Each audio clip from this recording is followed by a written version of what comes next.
Praise God. ದೇವರು ನಿಮ್ಮನ್ನು ಆಶೀರ್ವದಿಸಲಿ. ಯೇಸು ಕ್ರಿಸ್ತನ ಹೆಸರಿನಲ್ಲಿ ನಿಮಗೆ ಶುಭಾಶಯಗಳು. ದೇವರ ನಾಮಕ್ಕೆ ಮಹಿಮೆಯುಂಟಾಗಲಿ. ನಮ್ಮ ಇಂದಿನ ಸಂದೇಶದ ಶೀರ್ಷಿಕೆ ದೇವರ ಶುದ್ಧೀಕರಣ ಬೆಂಕಿಯಿಂದ ನಮ್ಮ ಆಶೀರ್ವಾದಗಳು ಮತ್ತು ಶಾಪಗಳು. ಮೊದಲನೇ ಕೊರಿಂಥದವರಿಗೆ 3:10-15 ಪೌಲನು ನಿರ್ಮಾಣದ ಹಂತದಲ್ಲಿರುವ ಕಟ್ಟಡದ ರೂಪಕವನ್ನು ಒಂದು ಮುಖ್ಯ ವಿಷಯವನ್ನು ಸ್ಪಷ್ಟಪಡಿಸಲು ಪರಿಚಯಿಸುತ್ತಾನೆ. ಅದು ಒಳ್ಳೆಯ ಕೆಲಸಗಳನ್ನು ಮಾಡುವುದು. ಒಳ್ಳೆಯ ಕೆಲಸ ಮಾಡುವುದು ಮತ್ತು ಆಧ್ಯಾತ್ಮಿಕ ಕೆಲಸ ಮಾಡುವುದು ನಮಗೆ ಆಯ್ಕೆಯಲ್ಲ, ಆದರೆ ಕ್ರಿಸ್ತನಲ್ಲಿ ನಾವು ಆ ಅಭ್ಯಾಸವನ್ನು ನಮ್ಮಲ್ಲಿ ಬೆಳೆಸಿಕೊಳ್ಳಬೇಕು. ತೀತನಿಗೆ 2:14 ಮತ್ತು 3:14 ನಮ್ಮನ್ನು ಒಳ್ಳೆಯ ಕೆಲಸಗಳಿಗೆ ತೊಡಗಿಸಿಕೊಳ್ಳಲು ಮತ್ತು ಒಳ್ಳೆಯ ಕೆಲಸಗಳಲ್ಲಿ ಉತ್ಸಾಹಭರಿತರಾಗಿರಲು ಸೂಚಿಸುತ್ತದೆ. ಎಫೆಸದವರಿಗೆ 2:10 ಹೇಳುತ್ತದೆ, ನಾವು ಆತನ ನಿರ್ಮಾಣ ಕಾರ್ಯಗಳನ್ನು ಮಾಡುವುದಕ್ಕಾಗಿಯೇ ಯೇಸು ಕ್ರಿಸ್ತನಲ್ಲಿ ಸೃಷ್ಟಿಸಲ್ಪಟ್ಟವು, ನಾವು ಸತ್ಕಾರ್ಯಗಳನ್ನು ನಡೆಸುವವರಾಗಿ ಬದುಕಬೇಕೆಂದು ದೇವರು ನಮ್ಮನ್ನು ಮೊದಲೇ ನೇಮಿಸಿದನು. ಆದರೆ ಇಂದಿನ ವಿಶ್ವಾಸಿಗಳಿಗೆ ಸ್ವರ್ಗಕ್ಕೆ ಹೋಗಲು ಮತ್ತು ಎಲ್ಲ ಆಶೀರ್ವಾದಗಳಿಗೆ ಕಿಲಿಕೆಯಾಗಿರುವ ಒಳ್ಳೆಯ ಕೆಲಸ ಮಾಡುವುದರಲ್ಲಿ ನಂಬಿಕೆಯಿಲ್ಲ. ಅವರು ದೇವರು ಹೇಳುವುದನ್ನು ಏನನ್ನೂ ಮಾಡದೆ ಆತನ ಆಶೀರ್ವಾದಗಳನ್ನು ನಿರೀಕ್ಷಿಸುತ್ತಾರೆ. ನೋಡಿ, ಇಲ್ಲಿ ಬರೆದಿದೆ, ನಾವು ಆತನ ನಿರ್ಮಾಣ ಸತ್ಕಾರ್ಯಗಳನ್ನು ಮಾಡುವುದಕ್ಕಾಗಿಯೇ ಯೇಸು ಕ್ರಿಸ್ತನಲ್ಲಿ ಸೃಷ್ಟಿಸಲ್ಪಟ್ಟವು. ನಾವು ಸತ್ಕಾರ್ಯಗಳನ್ನು ಮಾಡಬೇಕು, ಅದು ನಮ್ಮ ಆಯ್ಕೆ ಅಲ್ಲ, ನಾವು ಮಾಡಲೇಬೇಕು. ಆದರೆ ಮಾತ್ರ ನಮಗೆ ಆಶೀರ್ವಾದಗಳು ಬರುವುದು. ಮೊದಲನೇ ಯೋಹಾನ 3:3 ನಾವು ಓದುತ್ತೇವೆ, ಆತನ ಮೇಲೆ ಈ ನಿರೀಕ್ಷೆಯನ್ನು ಇಟ್ಟಿರುವ ಪ್ರತಿಯೊಬ್ಬನು ಕ್ರಿಸ್ತನು ಶುದ್ಧನಾಗಿರುವಂತೆಯೇ ತನ್ನನ್ನು ಶುದ್ಧ ಮಾಡಿಕೊಳ್ಳುತ್ತಾನೆ. ಅಂದರೆ ಪ್ರತಿಯೊಂದು ವಿಶ್ವಾಸಿಯು ತನ್ನನ್ನು ತಾನು ಶುದ್ಧೀಕರಿಸಿಕೊಳ್ಳಬೇಕು ಅಲ್ಲವೇ? ಆಗ ಮಾತ್ರ ಕ್ರಿಸ್ತನ ಮೇಲಿನ ನಮ್ಮ ಭರವಸೆ ಈಡೇರುತ್ತದೆ, ಕೇವಲ ಪ್ರಾರ್ಥನೆಯಿಂದಲ್ಲ. ಫಿಲಿಪ್ಪಿಯದವರಿಗೆ 2:12 ಹೇಳುತ್ತದೆ, ನಾವು ಭಯದಿಂದಲೂ ನಡುಕದಿಂದಲೂ ನಮ್ಮ ಸ್ವಂತ ರಕ್ಷಣೆಯನ್ನು ಸಾಧಿಸಿಕೊಳ್ಳಬೇಕು. ನಾವು ಭಯದಿಂದಲೂ ನಡುಕದಿಂದಲೂ ಜೀವನ ಮಾಡಬೇಕು ಡೈಲಿ. ಆ ಥರ ಜೀವನ ಶೈಲಿ ನೀವು ಬೆಳೆಸಿಕೊಂಡಿದ್ದೀರಾ ಯೇಸು ಕ್ರಿಸ್ತನಲ್ಲಿ ಬಂದ ಮೇಲೆ? ಹಲ್ಲೆಲೂಯ. ದೇವರು ಮತ್ತು ಚರ್ಚ್ಗೊಂದಿಗಿನ ನಮ್ಮ ಸಂಬಂಧದ ರೂಪಕವಾಗಿ ಕಟ್ಟಡ ನಿರ್ಮಾಣದ ಪ್ರಕ್ರಿಯೆಯನ್ನು ಪೌಲನು ನಮಗೆ ನೀಡುತ್ತಾನೆ. ದೇವರ ಸೇವೆ ಮಾಡುವುದು, ನಮಗಿಂದ ವಿಭಿನ್ನವಾಗಿರುವ ಸಹೋದರ ಸಹೋದರಿಯನ್ನು ಮತ್ತು ಕುಟುಂಬ ಸದಸ್ಯರನ್ನು ಪ್ರೀತಿಸಲು ಕಲಿಯುವುದು, ನಾವು ಮಾಡಲು ಕೇಳಲಾದ ಆತ್ಮೀಯ ಒಳ್ಳೆಯ ಕೆಲಸ. ಇದೇ ನಾವು ಮಾಡಬೇಕಾದ ಒಳ್ಳೆಯ ಕೆಲಸ, ಆತ್ಮದ ಕೆಲಸ. ಅಂದರೆ ಒಂದು ದೇವರ ಸೇವೆ ಮಾಡುವುದು ನಮಗೆ ಅನಿಸುವುದಿಲ್ಲ, ಮತ್ತು ನಮಗಿಂದು ವಿಭಿನ್ನರಾದ ಸಹೋದರಿ ಸಹೋದರಿಯರನ್ನು ಚರ್ಚಿನಲ್ಲಿ, ಅಲ್ಲಾಂದರೆ ಎಲ್ಲಿ ಹೋಗಿದ್ರು, ಅಲ್ಲಾಂದರೆ ನಮ್ಮ ಕುಟುಂಬ ಸದಸ್ಯರನ್ನು ನಾವು ಪ್ರೀತಿಸಬೇಕು. ಇದೇ ಒಳ್ಳೆಯ ಕೆಲಸ ನಾವು ಮಾಡಬೇಕಾಗಿರುವುದು. ಹಲ್ಲೆಲೂಯ. ನಾವು ಯೇಸು ಎಂಬ ಅಡಿಪಾಯ ಮೇಲೆ ನಿರ್ಮಿಸಲು ನಿರ್ಮಾಣ ಕಾರ್ಮಿಕರಾಗಲು ಕರೆಯಲ್ಪಟ್ಟಿದ್ದೇವೆ. ಮೊದಲನೇ ಕೊರಿಂಥದವರಿಗೆ 3:12 ನಾವು ಈ ಕಟ್ಟಡ ನಿರ್ಮಿಸಲು ಬಳಸುವ ವಸ್ತುಗಳ ಬಗ್ಗೆ ಓದುತ್ತೇವೆ. ಪೌಲನು 6 ವಸ್ತುಗಳನ್ನು ಪಟ್ಟಿ ಮಾಡುತ್ತಾರೆ. ಅದು ಚಿನ್ನ, ಬೆಳ್ಳಿ, ರತ್ನ, ಕಟ್ಟಿಗೆ, ಹುಲ್ಲು ಮತ್ತು ಆಪು. ನೋಡಿ, 6 ವಸ್ತುಗಳು ಪೌಲನು ಪಟ್ಟಿ ಮಾಡುತ್ತಾ ಇದ್ದಾನೆ. ಚಿನ್ನ, ಬೆಳ್ಳಿ, ರತ್ನ ಮತ್ತು ಕಟ್ಟಿಗೆ, ಹುಲ್ಲು, ಆಪು. ಇದು ನೀವು ನೋಡಿದರೆ ಈ ವಸ್ತುಗಳ ಮೌಲ್ಯ ಮಾತ್ರವಲ್ಲ, ಆದರೆ ಪೌಲನು ಈ ವಸ್ತುಗಳು ಹೊಂದಿರುವ ಅಥವಾ ಹೊಂದಿರದ ನಿರ್ದಿಷ್ಟ ಗುಣಮಟ್ಟದ ಬಗ್ಗೆ ಮಾತನಾಡುತ್ತಿದ್ದಾನೆ. ಅದು ಅಗ್ನಿ ನಿರೋಧಕ ಅಥವಾ ಸುಡುವ ವಸ್ತುಗಳು. ಮೊದಲು ಈ ಬೆಂಕಿಯ ಬಗ್ಗೆ ಅರ್ಥ ಮಾಡಿಕೊಳ್ಳೋಣ. ನಾವು ಈ ಭೂಮಿಯಲ್ಲಿ ವಾಸಿಸುತ್ತಿರುವಾಗ ನಮ್ಮನ್ನು ಶುದ್ಧೀಕರಿಸಲು ಮತ್ತು ನಮ್ಮ ಮರಣದ ನಂತರ ಕೊನೆಯ ತೀರ್ಪನ್ನು ತರಲು ದೇವರು ಈ ಬೆಂಕಿಯನ್ನು ಬಳಸುತ್ತಾನೆ. ಇದೆಲ್ಲ ಬೈಬಲಲ್ಲಿ ಇರುವುದೇ ನಾನು ನಿಮಗೆ ಹೇಳಿಕೊಡ್ತಾ ಇರುವುದು. ದಿನ ಬಗ್ಗೆ ನಿಮಗೆ ಜ್ಞಾನ ಬೇಕು. ನೋಡಿ, ಮತ್ತಾಯ 3:11 ಯೇಸುದೇವರ ಬಗ್ಗೆ ಬರೆದಿದ್ದಾರೆ, ಆತನು ಪವಿತ್ರಾತ್ಮನಿಂದಲೂ ಬೆಂಕಿಯಿಂದಲೂ ನಿಮಗೆ ಬಾಪ್ಟಿಸಮ್ ಮಾಡಿಸುವನು. ಯಾರು? ಯೇಸು ಕ್ರಿಸ್ತನು. ನೀವು ನೀರಿನ ಸ್ನಾನ, ಪವಿತ್ರಾತ್ಮದ ಸ್ನಾನದ ಬಗ್ಗೆ ನಿಮಗೆ ತಿಳಿದಿದೆ, ಆದರೆ ಬೆಂಕಿಯ ಸ್ನಾನದ ಬಗ್ಗೆ ನಿಮಗೆ ತಿಳಿದಿದೆಯಾ? ಯಾರು ಕೊಡುವುದು? ಅದು ಯೇಸುದೇವರು. ಹಲ್ಲೆಲೂಯ.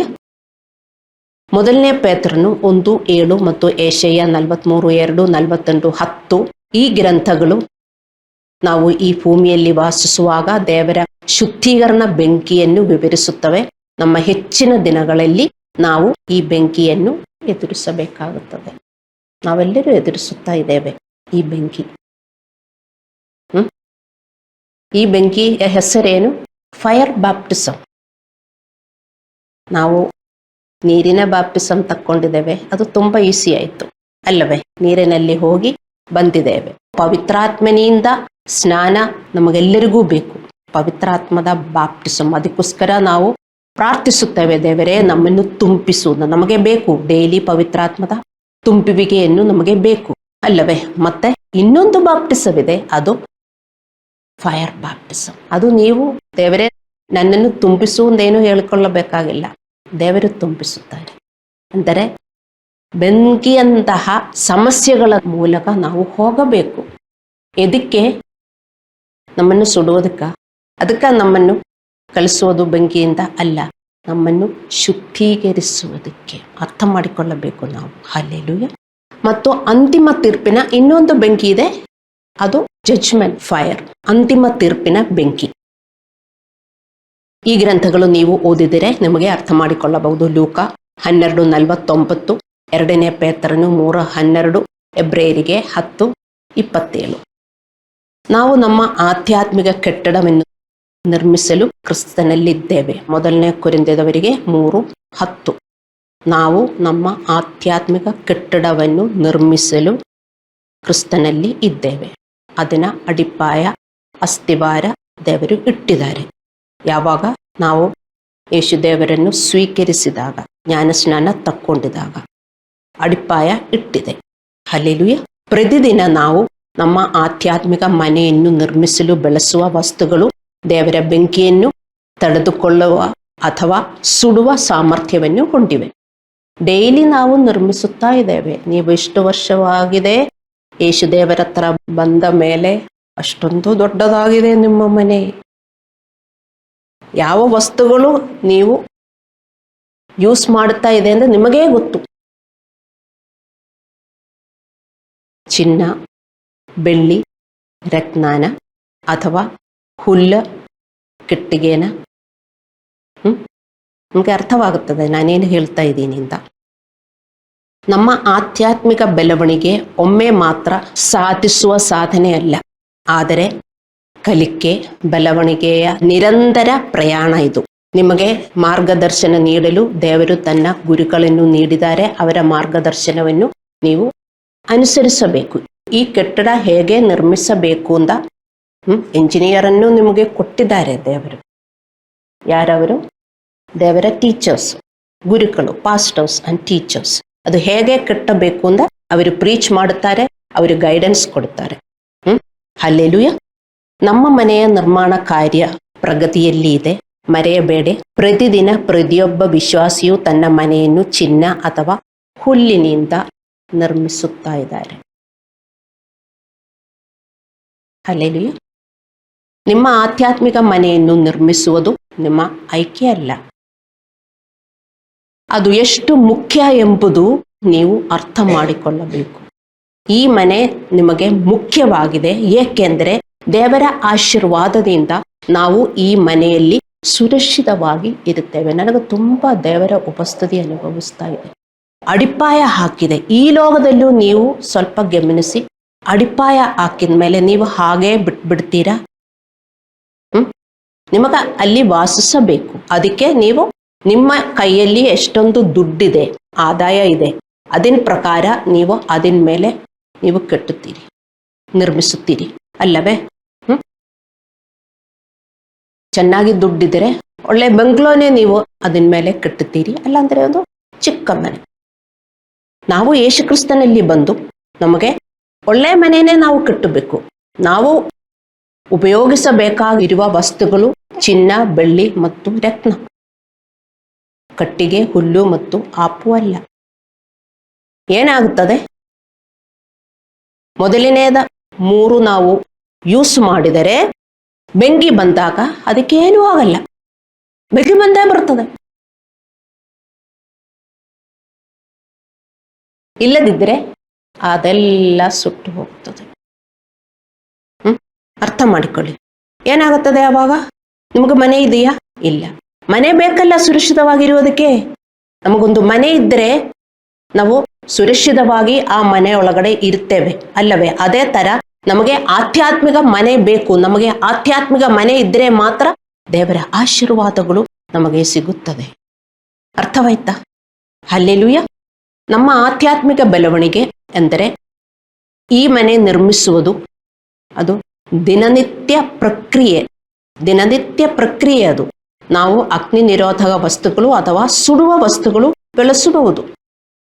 ಈ ವಸ್ತುಗಳು ಯಾವುದು? ಚಿನ್ನ, ಬೆಳ್ಳಿ, ರತ್ನ. ಅವು ಆತ್ಮದ ಫಲಗಳು, ಬೆಳೆಯುವ ಗುಣಗಳಾಗಿವೆ.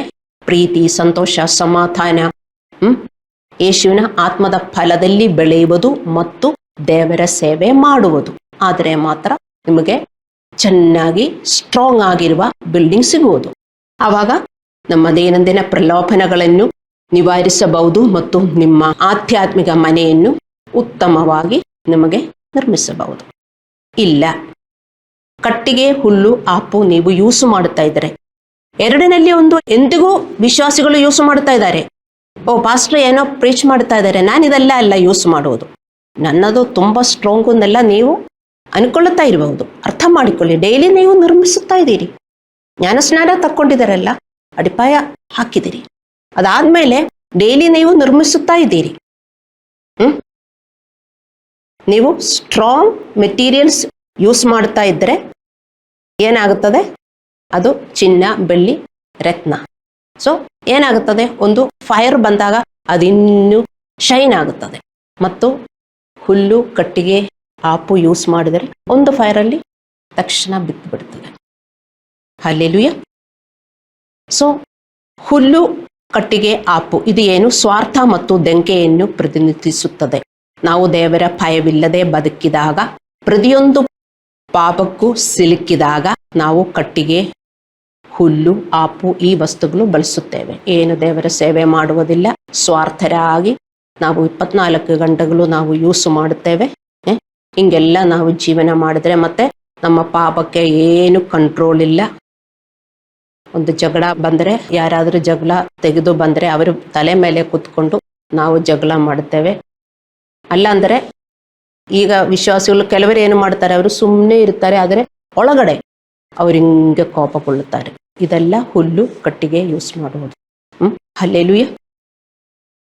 ಬಹುಮುಖ್ಯವಾಗಿ ನಮ್ಮಲ್ಲಿ ಹಾಕಲಾದ ಯೇಸು ಕ್ರಿಸ್ತನ ಅಡಿಪಾಯದ ಮೇಲೆ ನಾವು ಯಾವ ಮೇಲ್ವಿಚಾರಕವನ್ನು ಬೆಳೆಸಲು ಬಯಸುತ್ತೀರಿ ಎಂಬುದನ್ನು ನೀವು ನಿರ್ಧರಿಸಬೇಕು. ಡೈಲಿ ನೀವು ದೇವರ ಭಯದಿಂದ ಬದುಕುತ್ತೇವೆಯೋ ಇಲ್ಲವೋ ಎಂದು ನೀವು ನಿರ್ಧಾರ ಮಾಡಬೇಕು.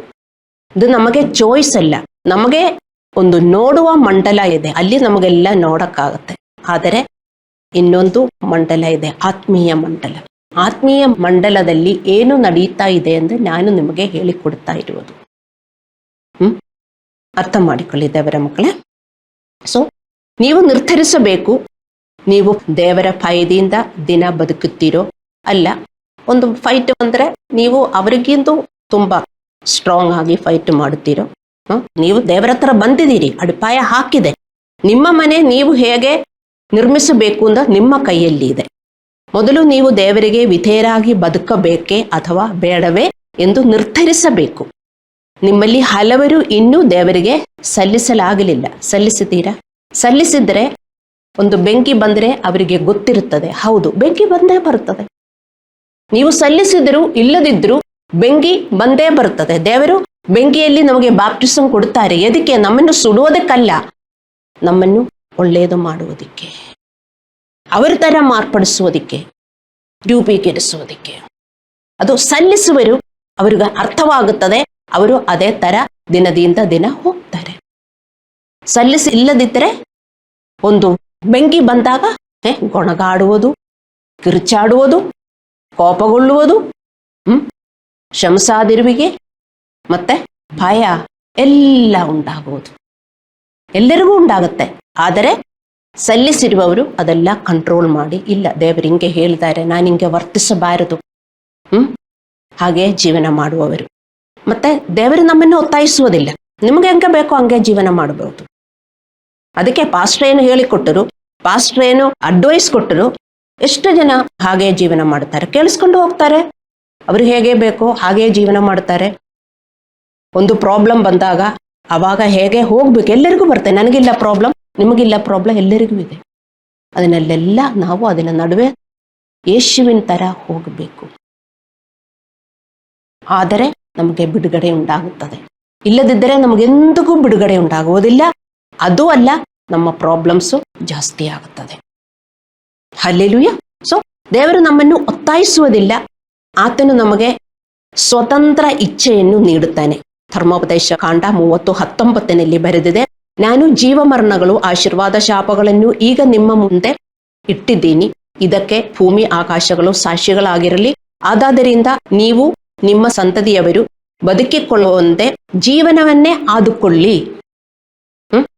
ದೇವರು ಇಲ್ಲಿ ಹೇಳುತ್ತಿಲ್ಲ, ನಾನು ಜೀವಮರಣಗಳು ಆಶೀರ್ವಾದ ಶಾಪಗಳು ಈಗ ನಿಮ್ಮ ಮುಂದೆ ಇಟ್ಟಿದ್ದೀನಿ, ಅದಕ್ಕೆ ನೀವು ಕೂತ್ಕೊಂಡು ಪ್ರೇಯರ್ ಮಾಡ್ರಿ. ಹಾಗೇನೆ ಹೇಳಿರುವುದು, ನನ್ನ ಬಳಿಗೆ ಬಂದು ನೀವು ಬೇಡಿಕೊಳ್ಳ್ರಿ, ಏನು ಬೇಕೋ ಅಂತಾರೆ ಬೇಡಿಕೊಳ್ಳ್ರಿ, ದಿನ ಬೆಳಗಾಂದ್ರೆ ಬೇಡಿಕೊಳ್ಳ್ರಿ, ನಿಮ್ಗೆ ಏನೂ ಸಿಗ್ಬೋದಿಲ್ಲ. ಹಂಗೇನ ದೇವರು ಹೇಳಿರುವುದು, ಜೀವನ ಆದುಕೊಳ್ಳಿ. ಹಲ್ಲೆಲೂಯಾ. ಅಂದರೆ ಜೀವನವು ಆರಿಸಿಕೊಳ್ಳುವುದು ದೇವರಿಗೆ ಸಲ್ಲಿಸಿ ವಿಧೇಯರಾಗಲು ಮತ್ತು ಆತನ ಚಿತ್ತವನ್ನು ಅನುಸರಿಸಲು ಉದ್ದೇಶಪೂರ್ವಕ ನಿರ್ಧಾರವನ್ನು ಒಳಗೊಂಡಿರುತ್ತದೆ. ಅದು ಅಂತಿಮವಾಗಿ ಆಶೀರ್ವಾದಗಳನ್ನು ಮತ್ತು ನಮಗೆ ಸಮೃದ್ಧ ಜೀವನಕ್ಕೆ ಕಾರಣವಾಗುತ್ತದೆ. ಸಮೃದ್ಧ ಜೀವನಕ್ಕೆ, ಆಶೀರ್ವಾದಕ್ಕೂ ಸಮೃದ್ಧ ಜೀವನಕ್ಕೂ ಕಾರಣವಾಗುತ್ತದೆ. ಅದೇ ಸಮಯದಲ್ಲಿ ದೇವರ ಭಯವಿಲ್ಲದೆ ಅವಿಧೇಯತೆಯಲ್ಲಿ ಬದುಕಲು ಆಯ್ಕೆ ಮಾಡುವವರು ನಕಾರಾತ್ಮಕ ಪರಿಣಾಮಗಳೊಂದಿಗೆ ಸಂಭವಿಸಿದೆ. ನಾವು ದೇವರನ್ನು ಪಾಲಿಸುವುದಕ್ಕೆ ಆಯ್ಕೆ ಮಾಡಲಿಲ್ಲದಿದ್ದರೆ ನಮಗೆ ನಕಾರಾತ್ಮಕ ಪರಿಣಾಮಗಳು ಬಂದೇ ಬರ್ತದೆ. ದೇವರ ಮಕ್ಕಳೇ, ಅದರಿಂದ ದೇವರು ನಮ್ಮನ್ನು ರಕ್ಷಿಸಿದ್ದಾರೆ. ಮತ್ತು ಹಳೆಯ ಜೀವನ ನೀವು ಮುಂದುವರಿಸಿದರೆ ನಾವಿದು ಅಭ್ಯಾಸ ಮಾಡಿಕೋಬೇಕು ಡೈಲಿ. ಏನಾಗುತ್ತದೆ, ನಮ್ಮ ಜೀವನ ಒಳ್ಳೆಯದಾಗುತ್ತದೆ, ನಮಗೆ ಆರೋಗ್ಯ, ಹಣ ಎಲ್ಲ ನಮಗೆ ಸಿಗುತ್ತದೆ. ದೇವರ ಚಿತ್ತ ಪ್ರಕಾರ, ದೇವರ ಚಿತ್ತ ಏನು, ನಮ್ಮ ಕಷ್ಟನ ನಾವು ಯಾವಾಗಲೂ ಕಷ್ಟ ಕಷ್ಟ ಕಷ್ಟ ಇಲ್ಲಿ ಜೀವನ ಮಾಡುವುದ ದೇವರ ಇಚ್ಛೆ ಅಲ್ವಲ್ಲ? ನಮಗೆ ಒಳ್ಳೆಯದಾಗಬೇಕಲ್ಲ. ಅರ್ಥ ಮಾಡಿಕೊಳ್ಳಿ. ಹೇಗೆ ಬರೀ ಪ್ರಾರ್ಥನೆಯಿಂದಲ್ಲ ನಮಗೆ ಒಳ್ಳೆಯದಾಗುವುದು, ನಾವು ನಮ್ಮ ಮನೆ ಕೆಟ್ಟಬೇಕು. ಹಲ್ಲೆಲೂಯಾ. ನೀವು ಈ ಸತ್ಯವನ್ನು ಮರೆತು ಮತ್ತು ಬದುಕಲು ಸಾಧ್ಯವಿಲ್ಲ. ನೀವು ನಿರ್ಮಾಣ ಹಂತದಲ್ಲಿರುವ ಕೆಲಸ. ಪ್ರತಿದಿನ ನೀವು ಈ ವಸ್ತುಗಳನ್ನು ಆರಿಸಿಕೊಂಡು ನಿಮ್ಮ ಆಧ್ಯಾತ್ಮಿಕ ಮನೆಯನ್ನು ನಿರ್ಮಿಸುತ್ತೀರಿ. ನೀವು ಡೈಲಿ ನಿರ್ಮಿಸುತ್ತಾ ಇದ್ದೀರಿ. ಈಗ ನೋಡಿದರೆ 10 ವರ್ಷ 20 ವರ್ಷ ಆದರೂ ವಿಶ್ವಾಸಿಗಳಿಗೆ ಬರೀ ಅಡಿಪಾಯ ಇದೆ, ಮೇಲೆ ಏನೂ ಇಲ್ಲ ಅಲ್ಲವೇ? ನಾನು ಸುಳ್ಳು ಹೇಳ್ತಾ ಇದ್ದೀನ? ಯಾರು ನನ್ನ ಮೆಸೇಜ್ಗೆ ಒಂದು ಆಮೇನ್ ಹಲ್ಲೆಲೂಯಾ ಹೇಳುವುದಿಲ್ಲ. ನಾನು ನಿಮಗೆ ಹೇಳಿಕೊಡುವುದು ನಿಮ್ಮ ಜೀವನ ಉದ್ಧಾರವಾಗುವುದಕ್ಕೆ, ಬೇರೆ ಯಾವ ರೀತಿಯಲ್ಲೂ ಇಲ್ಲ. ದೇವರ ಮಕ್ಕಳೇ, ಅರ್ಥ ಮಾಡಿಕೊಳ್ಳಿ. ಹಲ್ಲೆಲೂಯಾ. ಸೊ ಪ್ರತಿದಿನ ನೀವು ಈ ವಸ್ತುಗಳನ್ನು ಆರಿಸಿಕೊಂಡು ನಿಮ್ಮ ಆಧ್ಯಾತ್ಮಿಕ ಮನೆಯನ್ನು ನಿರ್ಮಿಸುತ್ತೀರಿ. ಪ್ರತಿದಿನ ನೀವು ನಿರ್ಮಿಸುತ್ತಾ ಇದ್ದೀರಿ. ನೀವು ದೇವರಿಗೆ ವಿಧೇಯರಾಗುತ್ತೀರಿ ಅಥವಾ ದೇವರಿಗೆ ಅವಿಧೇಯರಾಗಿ ಪ್ರತಿದಿನ ಬದುಕುತ್ತೀರಿ. ಪ್ರತಿದಿನ ಎಚ್ಚರಿಕೆಯಿಂದ ಪ್ರಾರ್ಥಿಸಿ ನೀವು ಪ್ರಲೋಭನೆಗಳನ್ನು ಜಯಿಸಬೇಕು. ನೀವು ರತ್ನ, ಚಿನ್ನ ಮತ್ತು ಬೆಳ್ಳಿಯನ್ನು ಯೂಸು ಮಾಡುತ್ತಾ ಇದ್ದರೆ ನಿಮಗೆ ತುಂಬ ಪ್ರಾರ್ಥನೆ ಬೇಕು. ತುಂಬ ವಿಶ್ವಾಸಿಗಳಿಗೆ ಪ್ರಾರ್ಥನಾ ಸ್ಟೈಲೇ ಇಲ್ಲ.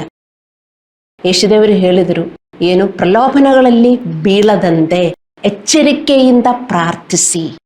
ಅದಕ್ಕೆ ನಮಗೆ ಅಷ್ಟೊಂದು ಪ್ರಾರ್ಥನೆ ಬೇಕು. ದೇವರ ಮಕ್ಕಳೇ, ನೀವು ನಿಮಗೋಸ್ಕರ ಪ್ರಾರ್ಥನೆ ಮಾಡಬೇಕು, ನೀವು ಒಬ್ರಿಗೊಬ್ಬರಿಗೆ ಪ್ರಾರ್ಥನೆ ಮಾಡಬೇಕು. ನನಗೂ ಬೇಕು ನಿಮ್ಮ ಪ್ರಾರ್ಥನೆ. ನಾವು ಪ್ರಲೋಭನೆಗಳಲ್ಲಿ ಬೀಳಬಾರದು. ಹಲ್ಲೆಲೂಯಾ. ನಮ್ಮ ಪ್ರಲೋಭನೆಗಳನ್ನು ನಾವು ಜಯಿಸಬೇಕು. ಅಥವಾ ಯಾವುದೇ ಸರಿಯಾದ ಪ್ರಾರ್ಥನೆಗಳನ್ನು ಇಲ್ಲದೆ ಎಲ್ಲ ಪ್ರಲೋಭನೆಗಳಲ್ಲಿ ಸಿಲುಕಿ ಸ್ವಾರ್ಥಿಯಾಗಿ ಬದುಕಬಹುದು. ಆದರೆ ಏನಾಗುತ್ತೆ, ಬೆಂಕಿ ಬರ್ತದೆ. ಯಾವ ತರ ಕಟ್ಟಡ ನೀವು ನಿರ್ಮಿಸಿದಿರು, ಬೆಂಕಿ ಎಲ್ಲರಿಗೂ ಬರ್ತದೆ. ಕೆಲವರು ತಿಳ್ಕೊಳ್ತಾರೆ ನಿಮಗೂ ಮಾತ್ರ ಇದೆ ಬೆಂಕಿ ಅಂತ. ಎಲ್ಲರಿಗೂ ಬೆಂಕಿ ಬರ್ತದೆ ದೇವರ ಮಕ್ಕಳು. ನಿಮಗೆ ಗೊತ್ತಿಲ್ವಾ, ಒಂದೊಳ್ಳೆ ಕಟ್ಟಡ ಇದ್ದರೆ ಅದಕ್ಕೇನು ಬಂತರು, ಬಿರುಗಾಳಿಗಳು ಬಂತರು, ಬೆಂಕಿ ಬಂತರು, ಅದಕ್ಕೇನು ಆಗಲ್ಲ, ಅದು ಹಂಗೆ ನಿಂತ್ಕೊಳ್ಳುತ್ತೆ. ಆದರೆ ಹುಲ್ಲು ಕಟ್ಟಿಗೆ ಎಲ್ಲ ಯೂಸ್ ಮಾಡಿದರೆ ಬಿರುಗಾಳಿ ಬಂದರೆ ಬಿತ್ಬಿಡುತ್ತದೆ, ಅಲ್ಲಾಂದ್ರೆ ಸುಟ್ಟು ಹೋಗುತ್ತದೆ. ಅವರ ಮುಖಕ್ಕೆ ಒಂದಿಲಾನು ಸಂತೋಷ ಇದೆಯಾ? ಅವರ ಮನೆ ಬಿತ್ತು ಹೋಗಿದ್ರೆ ಅವ್ರಿಗೂ ಮುಖದಲ್ಲಿ ಸಂತೋಷ ಇದೆಯಾ ಹೇಳಿ?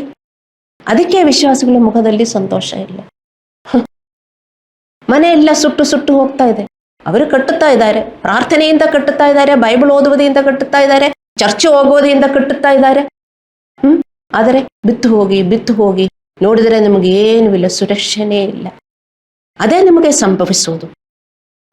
ನಾನು ಮೊದಲು ಹೇಳಿದ್ದೀನಿ, ನಾವು ಮನೆ ಕಟ್ಟಿದರೆ ನಾವು ಒಳಗಡೆ ಸುರಕ್ಷಿತವಾಗಿ ಜೀವನ ಮಾಡುತ್ತೇವೆ. ಇನ್ನೊಂದು, ನಮ್ಮ ಆಧ್ಯಾತ್ಮಿಕ ಮನೆಯನ್ನು ನಿರ್ಮಿಸಲು ಸಮಯ ಮತ್ತು ಹಣನೂ ಅಗತ್ಯವಿದೆ. ಸಮಯ ಮತ್ತು ಹಣವನ್ನು ವ್ಯಯಿಸದೆ ನಾವು ನಮ್ಮ ಆಧ್ಯಾತ್ಮಿಕ ಮನೆಯನ್ನು ನಿರ್ಮಿಸಲು ಸಾಧ್ಯವಿಲ್ಲ. ವಿಶ್ವಾಸಿಗಳಿಗೆ ಏನು ಇದೆರಡೂ ಇಲ್ಲ. ದೇವರ ಕೆಲಸಕ್ಕೂ ಏನು ದುಡ್ಡು ಕೊಡಲ್ಲ, ಮತ್ತು ದೇವರ ಹತ್ರ ಕೂತ್ಕೊಳ್ಳೋಕ್ಕೂ ಟೈಮೂ ಇಲ್ಲ. ಮತ್ತೆ ಹೆಂಗೆ ನಿಮ್ಮ ಮನೆ ಕಟ್ಟುವುದು? ನಮ್ಮ ಆಧ್ಯಾತ್ಮಿಕ ಮನೆ ಕಟ್ಟೋದಕ್ಕೆ ಸಮಯನೂ ಬೇಕು, ದುಡ್ಡು ಬೇಕು. ದೇವರ ಕೆಲಸಕ್ಕೆ ನೀವು ನಿಮ್ಮ ಒಂದು ಪಾಲು ಕೊಡಬೇಕು. ನಿಮಗೂ ಸಿಗುವುದೆಲ್ಲ ನಿಮಗೂ ಯೂಸ್ ಮಾಡುವುದಕ್ಕಲ್ಲ. ನೀವು ದೇವರ ಕೆಲಸ ನೀವು ರೆಸ್ಪೆಕ್ಟ್ ಮಾಡಬೇಕು. ಒಂದು ಪಾಲು ಅದು ಕೊಡಲೇಬೇಕು. ಮತ್ತು ಸಮಯ 24 ಗಂಟೆಗಳಲ್ಲಿ ನಿಮ್ಮ ಸಮಯ ಪೂರ್ತಿ ನಿಮಗೋಸ್ಕರ ನೀವು ಯೂಸ್ ಮಾಡಬಾರದು. ಟೈಮೇ ಇಲ್ಲ. ಆಫೀಸ್ ಕೆಲಸ ಅಷ್ಟೊಂದಿದ್ರೆ ಮತ್ತೆ ನೀವು ಹೆಂಗೆ ನಿಮ್ಮ ಮನೆಗಳು ಕಟ್ಟುತ್ತೀರಿ? ನೀವೇ ಯೋಚನೆ ಮಾಡ್ರಿ. ಅದಕ್ಕೆ ತುಂಬಾ ಜನರು ದೇವರಿಗೆ ಸಲ್ಲಿಸಲಿಲ್ಲ. ಇನ್ನು ಅಡಿಪಾಯ ಹಾಕಿದೆ, ಆಫೀಸ್ ಹೋಗ್ತಾ ಇದ್ದೀನಿ, ಇನ್ನು ಕಟ್ಟಬೇಕೋ ಬೇಡವೋ ಎಂದು ಯೋಚನೆ ಮಾಡುತ್ತಾ ಇದ್ದಾರೆ ವಿಶ್ವಾಸಿಗಳು. ಅಡಿಪಾಯ ಇರಲಿ, ಸ್ವಲ್ಪ ದುಡ್ಡೆಲ್ಲ ನಾನು ಮಾಡ್ತೀನಿ. ಎದಕ್ಕೆ? ನೀವೇ ಹಾಸ್ಪಿಟಲ್ಗೆಲ್ಲ ಯೂಸ್ ಮಾಡ್ತೀರಿ. ಒಂದು ರೋಗ ಬಂದರೆ ಎಷ್ಟೊಂದಾಗುತ್ತೆ ಹಾಸ್ಪಿಟಲ್ಗೆ. ಮತ್ತೆ ಯೇಸು ದೇವರು ವಾಸಿ ಮಾಡುವ ದೇವರು ಎಂದು ಹೇಳಿಕೊಂಡು ಹಾಸ್ಪಿಟಲ್ಗೆ ಹೋಗುವರು ಅಲ್ಲವೇ? ದೇವರು ಕಾಪಾಡ್ತಾರೆ, ದೇವರು ವಾಸಿ ಮಾಡ್ತಾರೆ. ನಾವು ಒಳ್ಳೆಯ ವಸ್ತುಗಳು, ಕಾಸ್ಟ್ಲಿ ವಸ್ತುಗಳು ನಾವು ಯೂಸ್ ಮಾಡಿದರೆ ಅರ್ಥ ಮಾಡಿಕೊಳ್ಳಿ. ಸೊ ನಿಮಗೇ ಗೊತ್ತು ನೀವು ಸಲ್ಲಿಸಿದ್ದರೋ ಇಲ್ಲೋ ಅಂತ. ಅಡಿಪಾಯ ಅಂತೂ ಹಾಕಿದ್ದೀರಿ. ಅದ್ರ ಮೇಲೆ ಕಟ್ಟಬೇಕೋ ಕಟ್ಟ ಬೇಡವೋ ಅಂತ ನೀವು ಇನ್ನೂ ಯೋಜನೆ ಮಾಡ್ತಾ ಇದ್ದೀರಿ. ಯಾಕೆಂದ್ರೆ ಟೈಮ್ ಇಲ್ಲ. ಆಫೀಸಲ್ಲಿ ಅಷ್ಟೊಂದು ಕೆಲಸ, ಅದು ನಿಲ್ಲಿಸ್ಬಿಟ್ಟು ಎಲ್ಲ ಬ್ಯಾಲೆನ್ಸ್ ಮಾಡುವ ಕೆಲಸ ತಕ್ಕೊಳ್ಳಿ ಅಂತ ಪಾಸ್ಟ್ ಇಲ್ಲಿಂದ ಎಷ್ಟು ಬೋಧಿಸಿದ್ರು ಇಲ್ಲ, ದುಡ್ಡು ಬೇಕಲ್ಲ. ನಾನು ಹೇಳುವುದು ಸುಮ್ಮನೆ ಅಲ್ಲ ನೋಡ್ರಿ. ಇದು ಆತ್ಮೀಯ ಮಂಡಲದಲ್ಲಿ ಆಗ್ತಾ ಇರುವುದು ನಾನು ಹೇಳ್ತಾ ಇದ್ದೀನಿ. ನಾನಿದು ಕ್ರಿಶ್ಚಿಯನ್ ಫಿಲಾಸಫಿ ಅಲ್ಲ ನಾನು ಹೇಳುವುದು. ಎಲ್ಲರಿಗೂ ಇದು ಆತ್ಮೀಯ ಮಂಡಲದಲ್ಲಿ ಆಗ್ತಾ ಇರ್ತದೆ. ಆದರೆ ಈಗ ಜ್ಞಾನಿಗಳಾಗಿ ನೀವು ಹುಲ್ಲು ಕಟ್ಟಿಗೆನ ಇನ್ನೂ ಯೂಸ್ ಮಾಡುವುದು. ಬೆಂಕಿ ಅಂದರೆ ಶುದ್ಧೀಕರಣ ಬೆಂಕಿ ನಮ್ಮ ಜೀವನದ ಅನಿವಾರ್ಯ ಭಾಗವಾಗಿದೆ. ದೇವರ ಮಕ್ಕಳೇ, ಇದೆ ದೇವರ ಬೆಂಕಿಯ ಸ್ನಾನ. 3 ತರ ಸ್ನಾನ ಇದೆ: water baptism, holy spirit baptism, fire baptism. Fire baptism ಅಂದರೆ ಕೆಲವರು ತಿಳ್ಕೊಳ್ತಾರೆ, ಫೈರ್ ತಕೊಳ್ಳಿ. ಅಗ್ನಿಯ ಹೋಲಿ ಸ್ಪಿರಿಟ್ನ ಅಭಿಷೇಕ ಅಲ್ಲ ಫೈರ್ ಬ್ಯಾಪ್ಟಿಸಮ್. ಅರ್ಥ ಮಾಡಿಕೊಳ್ಳಿ ದೇವರ ಮಕ್ಕಳೇ. ನಾವೆಲ್ಲರೂ ಈ ಬೆಂಕಿಯಿಂದ ಹೋಗಬೇಕಾಗಿರುವುದು. ನಾವು ಎದುರಿಸಬಹುದಾದ ಅನಿರೀಕ್ಷಿತ ಸಮಯ, ಜೀವನದ ಬಿರುಗಾಳಿಗಳು, ಕಿರುಕುಳಗಳು, ಇವು ನಮ್ಮ ಪರೀಕ್ಷೆಗಳು. ಇವು ಬೆಂಕಿಯ ಸಮಾನ ಅಲ್ಲವೇ? ತಕ್ಷಣ ಏನೋ ಒಂದಾಗುತ್ತದೆ. ಎಲ್ಲ ಚೆನ್ನಾಗಿ ಹೋಗ್ತಾ ಇರಬಹುದು, ತಕ್ಷಣ ಏನೋ ಒಂದಾಗುತ್ತದೆ. ಅದೇ ನಮ್ಮ ಬೆಂಕಿ. ಆವಾಗ ನಾವು ಹಳೆ ತರ ಅದು ಎದುರಿಸಬಾರದು. ನಾವು ಹೇಗೆ ಎದುರಿಸುವುದು? ಒಂದು ಕಷ್ಟ ಬಂದಾಗ ನಾವು ಕುತ್ಕೊಂಡ ಅಳುವುದ ಮತ್ತು ಗುಣಗಾಡುವುದ, ಎಲ್ಲರ ಮೇಲೆ ಕೋಪ ಮಾಡುವುದ, ಅಲ್ಲ, ಅದೆಲ್ಲ ನಾವು ನಿಲ್ಲಿಸಬೇಕು. ಕೋಪ ಬರ್ತದೆ, ಬೇರೆಯವ್ರ ಕಾರಣ ಇರಬಹುದು, ಆದರೂ ನಾವು ಸಹಿಸಬೇಕು. ನಮಗೊಂದು ಪ್ರಾಬ್ಲಮ್ ಬಂದಾಗ ಮೊದಲನೇ ಥೆಸಲೋನಿಕದವರಿಗೆ 5:16-17 ಇರುವ ಪ್ರಾರ್ಥನಾ ಶೈಲಿ ನಾವು ಮಾಡಬೇಕು. ಆ ವಾಕ್ಯ ಏನು ಹೇಳುತ್ತದೆ? ಯಾವಾಗಲೂ ಸಂತೋಷದಿಂದ ಇರಿ, ಯಾವಾಗಲೂ ಪ್ರಾರ್ಥಿಸಿ, ಕೃತಜ್ಞಾಸ್ತುತಿಗಳು ಅರ್ಪಿಸಿ ಎಂದು. ಯಾವಾಗಲೂ ಅಂದ್ರೆ ಒಂದು ಸಮಸ್ಯೆ ಬಂದ್ರು ಆವಾಗ ನಮಗೆ ಆ ಖುಷಿ ಉಂಟಾಗಬೇಕು. ಸಲ್ಲಿಸಿರುವವರಿಗೆ ಆ ಖುಷಿ ಉಂಟಾಗುತ್ತದೆ. ಯಾಕೆಂದ್ರೆ ಅವರು ನಿರ್ಧಾರಣೆ ಮಾಡಿದೆ, ಹೌದು ನಾನು ದೇವರ ದಾರಿಯಲ್ಲಿ ನಡೆಯುತ್ತೇವೆ ಅಂತ. ನೀವು ಸಲ್ಲಿಸಿದ್ರೆ ನಿಮಗಿದೆಲ್ಲ ಮಾಡಕ್ಕಾಗುತ್ತೆ. ಆದರೆ ಇನ್ನೂ ನೀವು ಯೋಚನೆ ಅಡಿಪಾಯ ಮಾಡಿಬಿಟ್ಟು ಇನ್ನೂ ನೀವು ಯೋಚನೆ ಮಾಡುತ್ತಾ ಇದ್ರೆ, ಒಂದು ಪ್ರಾಬ್ಲಮ್ ಬಂದ್ರೆ ನೀವು ಹಳೇ ತರ ಬಾಪ್ಟಿಸಮ್ ತಕ್ಕೊಳ್ಳುವುದಕ್ಕೆ ಮುಂಚೆ ನೀವು ಹೆಂಗೆ ಇದ್ದೀರೋ ಅದೇ ತರ ಕಿರುಚಾಡ್ತೀರಿ. ನಿಮಗೇನು ಮಾಡಬೇಕು ಅಂತ ಗೊತ್ತಿಲ್ಲ.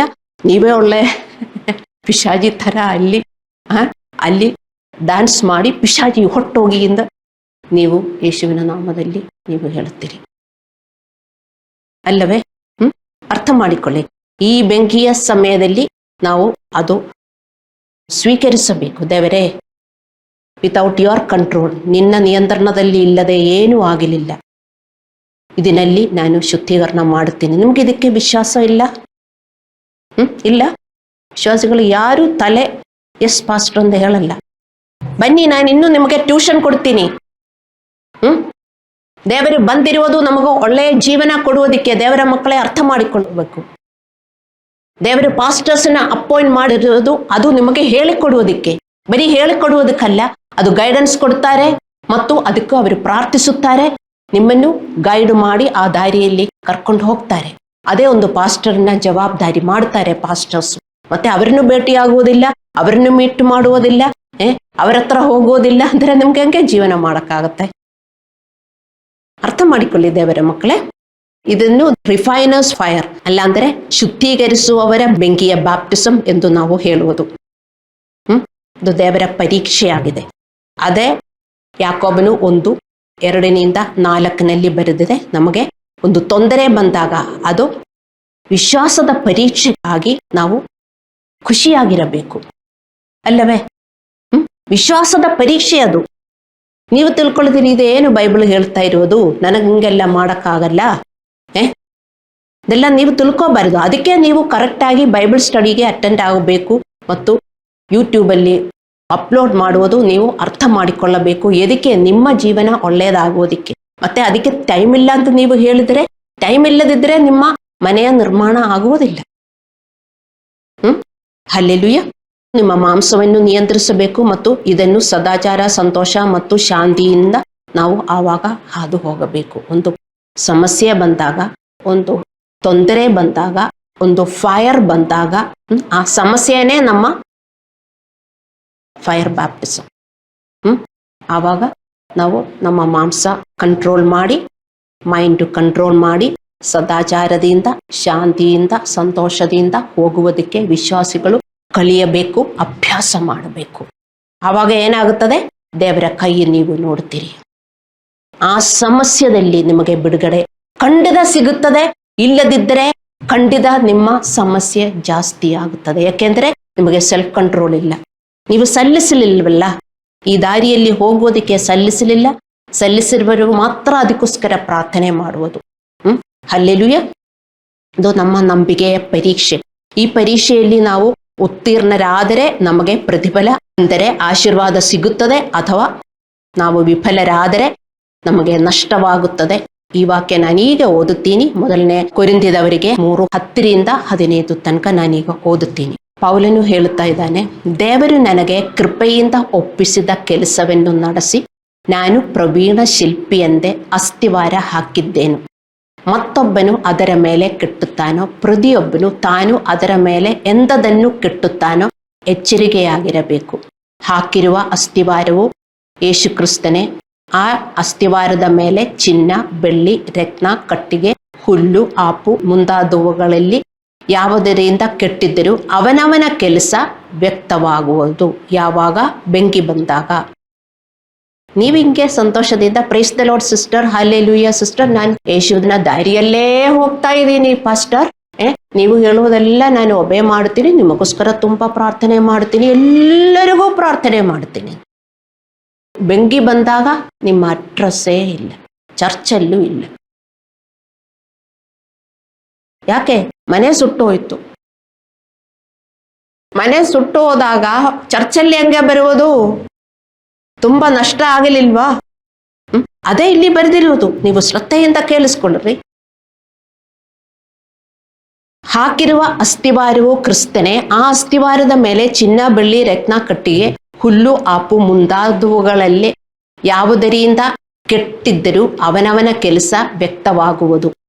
ಕ್ರಿಸ್ತನು ಬರುವ ದಿನವು ಬೆಂಕಿಯೊಡನೆ ಉದಯವಾಗಿ ಅವನವನ ಕೆಲಸವೆಂತದೋ ಆ ಬೆಂಕಿ ಶೋಧಿಸುವುದು. ನೋಡಿ, ಅವನವನ ಕೆಲಸವೆಂತದೋ ಆ ಬೆಂಕಿ ಶೋಧಿಸುವುದು. ನಾವು ಸತ್ತ ಮೇಲೇನೂ ಇದಾಗುತ್ತದೆ. ನಾವು ಇಲ್ಲಿ ಬದುಕಿರುವಾಗಲೂ ದೇವರು ನಮ್ಮ ಕೆಲಸ ಶೋಧಿಸುತ್ತಾರೆ. ಎದಕ್ಕೆ? ಒಬ್ಬನು ಆ ಅಸ್ಥಿವಾರದ ಮೇಲೆ ಕೆಟ್ಟಿದ್ದು ಉಳಿದರೆ ಅವನಿಗೆ ಸಂಬಳ ಬರುವುದು. ಒಬ್ಬನು ಕೆಟ್ಟಿದ್ದು ಸುಟ್ಟು ಹೋದರೆ ಅವನಿಗೆ ಸಂಬಳ ನಷ್ಟವಾಗುವುದು. ಇದೇ ನಾನು ಇಲ್ಲಿ ತನಕ ನಿಮಗೆ ಬೋಧಿಸಿರುವುದು. ಒಂದು ಬೆಂಕಿ ಬಂದಾಗ ಅಲ್ಲಿ ತನಕ ನೀವು ಪ್ರೇಯರ್ ಮಾಡ್ತೀರಿ, ಬೈಬಲ್ ಓದುತ್ತೀರಿ, ಫಾಸ್ಟಿಂಗ್ ಪ್ರೇಯರ್ ಮಾಡುತ್ತೀರಿ, ಆರಾಧಿಸುತ್ತೀರಿ, ಡ್ಯಾನ್ಸ್ ಮಾಡುತ್ತೀರಿ. ಒಂದು ಬೆಂಕಿ ಬಂದಾಗ ನಿಮ್ಮ ಕೆಲಸ ಆವಾಗ ನಿಮಗೆ ಅರ್ಥವಾಗುತ್ತದೆ. ಏನು ಸೆಲ್ಫ್ ಕಂಟ್ರೋಲ್ ಇಲ್ಲದೆ ನೀವು ಡ್ಯಾನ್ಸ್ ಮಾಡಿದಿರಿ, ಅಲ್ಲಿ ಕೆಲಸ ಸುಟ್ಟೋಯ್ತು. ಏನಾಯಿತು? ನಿಮಗೆ ಸಂಬಳ ನಷ್ಟ ಆಯಿತು ಅಂತ. ಆದರೆ ನೀವು ದೇವರನ್ನು ಪ್ರೈಸ್ ಮಾಡಿಕೊಂಡು, ಹೌದು ಕೋಪ ಎಲ್ಲ ಬರ್ತದೆ, ಆದರೆ ಗೊತ್ತಿದೆ, ಹೌದು ಇನ್ನು ನಾನು ಆ ಜೀವನ ಮುಂದುವರಿಸಬಾರದು, ನಾನು ಯೇಸುವಿನ ತರ ಆಗಬೇಕು, ನಾನು ಸೆಲ್ಫ್ ಕಂಟ್ರೋಲಿಂದ ಯೇಸುವಿನ ತರ ನಾನು ಆಗಬೇಕು. ನನಗೆ ತುಂಬಾ ಕೆಟ್ಟದ್ದು ಜನ ಮಾಡಿದ್ದಾರೆ, ಆದರೆ ನಾನು ಅವರನ್ನು ಕ್ಷಮಿಸಬೇಕು. ದೇವರೇ ಶಕ್ತಿ ಕೊಡಿ ಎಂದು ಹೇಳಿ ನೀವು ಸಮಾಧಾನದಿಂದ ಆ ಬೆಂಕಿಯೊಳಗೆ ಇದ್ದರೆ ಏನು ಇಲ್ಲಿ ಬರೆದಿದೆ, ನಿಮಗೊಂದು ಸಂಬಳ ಸಿಗುತ್ತದೆ ಅಂತ. ಇಲ್ಲ, ನೀವಲ್ಲಿ ಏನು ಸೆಲ್ಫ್ ಕಂಟ್ರೋಲ್ ಇಲ್ಲದೆ ನೀವು ಆಡಿದರೆ ನಿಮಗೆ ಸಂಬಳ ನಷ್ಟವಾಗುವುದು. ಮತ್ತೆ ತಾನಾದರೂ ರಕ್ಷಣೆ ಹೊಂದುವನು, ಆದರೆ ಬೆಂಕಿ ಒಳಗಿಂದ ತಪ್ಪಿಸಿಕೊಂಡವನ ಆಗಿರುವುದು. ಇದು ನಾನು ನಿಮಗೆ ಎಕ್ಸ್ಪ್ಲೇನ್ ಮಾಡ್ತೀನಿ. ಇದು ನಿಮಗೆ ಸ್ಪಷ್ಟವಾಗಿರಲಿ. ನಾವು ಈ ಭೂಮಿಯಲ್ಲಿ ವಾಸಿಸುವಾಗ ಮತ್ತು ನಮ್ಮ ಮರಣದ ನಂತರವೂ ದೇವರ ಬೆಂಕಿಯ ಮೂಲಕ ನಾವೆಲ್ಲರೂ ಹೋಗಬೇಕು. ನಮ್ಮ ಕಷ್ಟಗಳು, ಕ್ಲೇಶಗಳು ದೇವರು ನಮಗೆ ಅನುಮತಿಸುವ ನಮ್ಮ ಶುದ್ಧೀಕರಣಕ್ಕಾಗಿ ಎಂದು ನಾವು ಅರ್ಥ ಮಾಡಿಕೊಳ್ಳಬೇಕು. ಏನೇ ಕಷ್ಟ ಬಂದರೂ ಸಹಿಸಿಕೊಳ್ಳಬೇಕು, ಅದು ನಮ್ಮ ಶುದ್ಧೀಕರಣಕ್ಕಾಗಿ. ಕೆಲವರಿಗೂ ತುಂಬ ಕಷ್ಟಗಳಿರುತ್ತದೆ, ಕೆಲವರಿಗೆ ಕಮ್ಮಿ ಇರ್ತದೆ, ಕಿರಿಕಿಲಗಳಿರುತ್ತದೆ. ಅದರ ನಡುವೆ ಎಲ್ಲ ನಾವು ಯೇಸು ದೇವರು ಹೇಳುವುದೆಲ್ಲ ಮಾಡಿಕೊಂಡು ಹೋಗಿದರೆ ಏನಂತೆ ಸಂಬಳ ಸಿಗುತ್ತದೆ ಅಂತ, ಸಂಬಳ ಸಿಗುತ್ತದೆ ಅಂತ ಗೊತ್ತಾ? ಆಶೀರ್ವಾದ ಸಿಗುತ್ತದೆ ಅಂತ, ನಿಮಗೊಳ್ಳೆ ಜಾಬ್ ಸಿಗುತ್ತದೆ ಅಂತ, ನಿಮಗೆ ಆರೋಗ್ಯ ಉಂಟಾಗುತ್ತದೆ ಅಂತ. ಇದು ಯೇಸುದೇವರ ಹತ್ರ ಬಂದು ಅವರು ಆತ್ಮೀಯ ಮನೆ ಕಟ್ಟುವುದಕ್ಕೆ ಮುಂಚೆ ಭೌತಿಕ ಮನೆ ಕಟ್ಟುವುದಕ್ಕೆ ಅವರು ಅಡಿಪಾಯ ಹಾಕ್ತಾ ಇರ್ತಾರೆ. ಯೇಸುದೇವರ ಹತ್ರ ಬಂದಿರುವುದಲ್ಲ, ಇನ್ನು ನಾನು ನನ್ನ ಮನೆ ಕಟ್ಟುತ್ತೇನೆ ಅಂತ. ಇದು ಬೆಂಕಿಯಿಂದ ಸುಟ್ಟು ಹೋಗ್ತಾ ಇದ್ದರೆ, ನಿಮ್ಮ ಆತ್ಮೀಯ ಮನೆ ಸುಟ್ಟು ಹೋಗ್ತಾ ಇದ್ದರೆ, ನೀವು ಭೌತಿಕ ಮನೆ ಕಟ್ಟಿದ್ರು ಅದರಿಂದ ನಿಮಗೇನು ಲಾಭವಾಗುವುದಿಲ್ಲ. ಅಂದರೆ ಕಟ್ಟಬಹುದು, ಅದರಿಂದ ನಮಗೇನು ಖುಷಿ ಬರುವುದಿಲ್ಲ. ಹಲ್ಲೆಲೂಯಾ. ಸೊ ದೇವರ ಶುದ್ಧೀಕರಣ ಬೆಂಕಿಯಲ್ಲಿ ನಾವು ನಮ್ಮ ಪಾತ್ರವನ್ನು ಶುದ್ಧೀಕರಿಸಿದರೆ ನಮಗೆ ಸಂಬಳವಿದೆ. ಆದರೆ ನಮ್ಮ ಕಷ್ಟಗಳಿಗೆ ನಮಗೆ ಆಶೀರ್ವಾದ ಸಿಗುತ್ತದೆ. ನಮ್ಮ ಕಷ್ಟಗಳಿಗೆ ದೇವರು ಬಿಡುಗಡೆ ಕೊಡುವುದಿಲ್ಲ, ಕೊಡುತ್ತಾರೆ. ನಮಗೆ ಕಷ್ಟಗಳಿಲ್ಲ, ಉಂಟು. ದೇವರು ನೋಡುತ್ತಾ ಇಲ್ವಾ? ಉಂಟು. ಅವರು ಸುಮ್ಮನೆ ಹಂಗೆ ನಮ್ಮ ಕೈ ಬಿಡುತ್ತಾರಾ? ಇಲ್ಲ. ಮತ್ತೆ ಸ್ವಲ್ಪ ಕಾಸ್ಟ್ಲಿ ಐಟಮ್ಸ್ ಉಪಯೋಗಿಸಬೇಕು ಮನೆ ಕಟ್ಟುವುದಕ್ಕೆ. ಹಲ್ಲೆಲೂಯಾ. ಇಲ್ಲದಿದ್ದರೆ ನಮಗೆ ಈ ಸಂಬಳ ನಷ್ಟವಾಗುತ್ತದೆ. ನಮ್ಮ ತೊಂದರೆಗಳು ಬರೀ ನಮಗೆ ಸಂಬಳ ನಷ್ಟವಾಗುವುದಲ್ಲ, ನಮ್ಮ ತೊಂದರೆಗಳು ಜಾಸ್ತಿ ಆಗುತ್ತೆ. ನೀವೆಲ್ಲಿ ಇದ್ದೀರೋ, ಯಾವ ತೊಂದರೆಯಲ್ಲಿ ಇದ್ದೀರೋ, ದೇವರ ಮಕ್ಕಳೇ, ಯು ಚೆಕ್ ದಿಸ್. ನಿಮ್ಮ ಆ ತೊಂದರೆ ನಿಮಗೆ ಜಾಸ್ತಿ ಆಗುತ್ತದೆ. ಇದು ಸಂಭವಿಸಲಿಲ್ಲದಿದ್ದರೆ ನನ್ನ ಹತ್ರ ಬನ್ರಿ. ನಿಮ್ಮ ಎಷ್ಟು ವರ್ಷ ಆಯಿತು ಈ ಚರ್ಚಲ್ಲಿ ಬರ್ತಾ ಇರುವವರು? ಇನ್ನು ನಿಮ್ಮ ಮನೆ ನಿರ್ಮಿಸುತ್ತಾ ಇದ್ದೀರಾ? ಹೇಗೆ ಗೊತ್ತು? ಒಂದು ಫೈರ್ ಬಂದಾಗ ನಿಮಗೆ ಗೊತ್ತು. ಎಲ್ಲ ಸುಟ್ಟು ಹೋಗ್ತಾ ಇದ್ದರೆ ಇನ್ನು ನಿಮಗೆ ಬರೀ ಅಡಿಪಾಯ ಇದೆ. ನೀವು ಸಲ್ಲಿಸಲಿಲ್ಲ, ಸಲ್ಲಿಸಿದವರು ಮತ್ತು ಕಟ್ಟುತ್ತಾ ಇಲ್ಲ. ಅದಕ್ಕೆ ನಿಮ್ಮ ಸಂಬಳ ನಷ್ಟ ಆಗುತ್ತದೆ. ಮತ್ತೆ ನಾವು ಈ ಲೋಕದಲ್ಲಿ ಜೀವಿಸುತ್ತಿರುವಾಗ ಮತ್ತು ನಮ್ಮ ಮರಣದ ನಂತರವೂ ಸಹ ಈ ಬೆಂಕಿಯ ಮೂಲಕ ಹೋಗಬೇಕು. ವಿಶ್ವಾಸಿಗಳಿಗೆ ಇದು ಅನುಮಾನ ಎಂದೂ ಉಂಟಾಗಬಾರದು. ಕೆಲವರು ತಿಳ್ಕೊಳ್ಳುತ್ತಾರೆ, ಕೆಲವರು ವಿಶ್ವಾಸಿಗಳು ತಿಳ್ಕೊಳ್ಳುತ್ತಾರೆ, ಈ ಬೆಂಕಿ ಮರಣದ ನಂತರ ಮಾತ್ರ, ತೀರ್ಪಿನ ಕಾಲದಲ್ಲಿ ಮಾತ್ರ ಇರುತ್ತದೆ.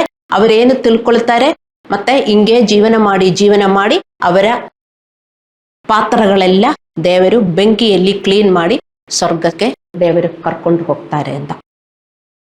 ಹಂಗೆ ಸುವಿಶೇಷದಲ್ಲಿ ಇಲ್ಲ ನೋಡಿ. ಇದು 1 ಕೊರಿಂಥದವರಿಗೆ 3:15. ಒಬ್ಬನು ಕೆಟ್ಟಿದ್ದು ಉಳಿದರೆ ಅವನಿಗೆ ಸಂಬಳ ಇರುವುದು, ಒಬ್ಬನು ಕೆಟ್ಟಿದ್ದು ಸುಟ್ಟು ಹೋದರೆ ಅವನಿಗೆ ಸಂಬಳ ನಷ್ಟವಾಗುವುದು. ತಾನಾದರೂ ರಕ್ಷಣೆ ಹೊಂದುವನು, ಆದರೆ ಬೆಂಕಿ ಒಳಗಿಂದ ತಪ್ಪಿಸಿಕೊಂಡವನ ಹಾಗಿರುವುದು.